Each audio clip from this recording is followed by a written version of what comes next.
Hi class, in this recording we are going to focus on the menstrual cycle. As we look at our menstrual cycle within the female anatomy and physiology, it's going to consist of the endometrium building up, sloughing off, the flow of mensine or the flow of menstrual fluid, and then the rebuilding of the endometrium. And as we look at this building up and breaking down of the endometrium, it's going to be broken up into multiple phases. We have the proliferative phase, secretory, premenstrual, and menstrual phases. Our beginning phase is going to be day 1 with the menstrual phase. And that menstrual phase on average lasts about 5 days. Just to reiterate, this average is only going to be about 10% of all adult females. Most adult females are going to be a little bit more or a little bit less, depending on the individual. So, and that menstrual phase is going to correspond to the first 5 days where we have the flow of menstrual fluid. The first day or two, we typically have a heavy rate of flow, and then the rate of flow will reduce to on day 3, and by day 4 and day 5, the rate of flow is much lighter.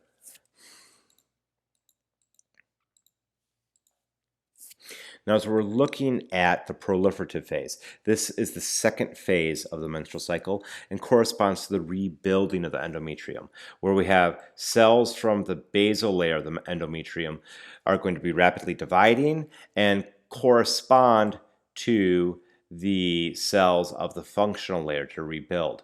We also are going to have the spiral arteries going through a lot of angiogenesis. This angiogenesis of the spiral artery will cause blood vessels to grow up into the rapidly dividing cells of the functional layer of the endometrium. And this estrogen that the estrogen that's coming from the growing follicle of the ovary travels to the uterus and triggers mitosis of the basal layer. So it's ultimately the estrogen from the ovary that triggers this proliferative phase. And typically by day 14 of the menstrual cycle, that endometrium has grown 2 to 3 millimeters thicker. We also find that estrogen is going to cause the cells of the endometrium to generate more progesterone receptors, to become more sensitive to progesterone. And this is important because as we enter secretory phase, which is day 15 to day 26, so immediately after ovulation, during secretory phase, the follicle of the ovary has become the corpus luteum and has begun releasing progesterone. That progesterone travels through the bloodstream to the uterus, and at the uterus, that progesterone is going to cause the development of the endometrium glands, or endometrial glands. And those endometrial glands are going to produce glycogen, and that glycogen, or uterine milk, is going to be secreted.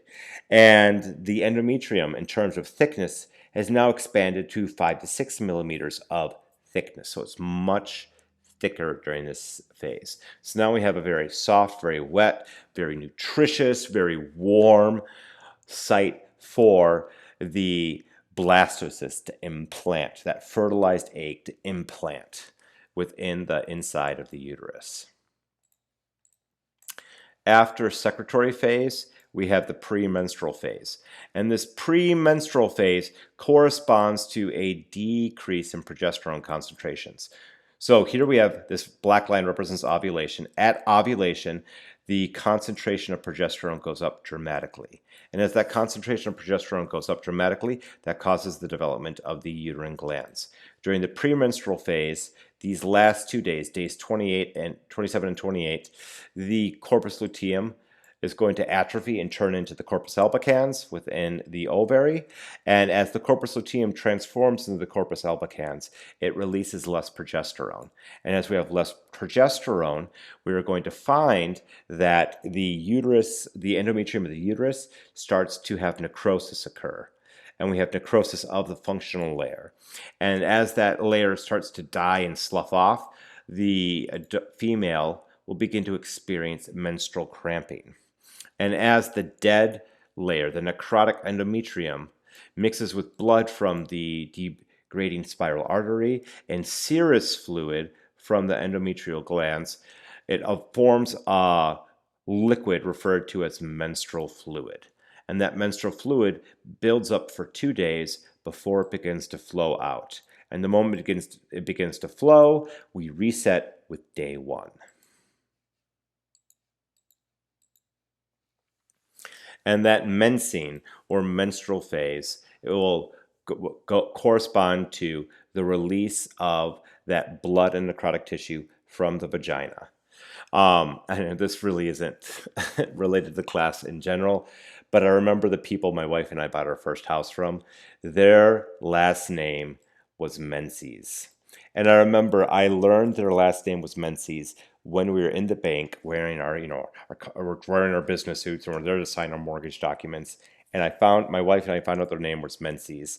And there's this pregnant pause where we both looked at each other from across the conference room, and we both just smirked because we both have a background in A&P. So thank you, Menzies, for selling me my first house. And we also think of a Menses as that liquid, that flow of blood and serous fluid from the uterus that marks the beginning of the menstrual cycle. Day 1, or the first day of discharge, is going to be day 1. And in terms of volume of fluid, an average woman, again, we say average in air quotes here, is going to expel about 40 milliliters of serous fluid mixed with blood over the approximate 5-day period of time. Or to give you a reference point, this is about a quarter cup for those of you who don't think in milliliters.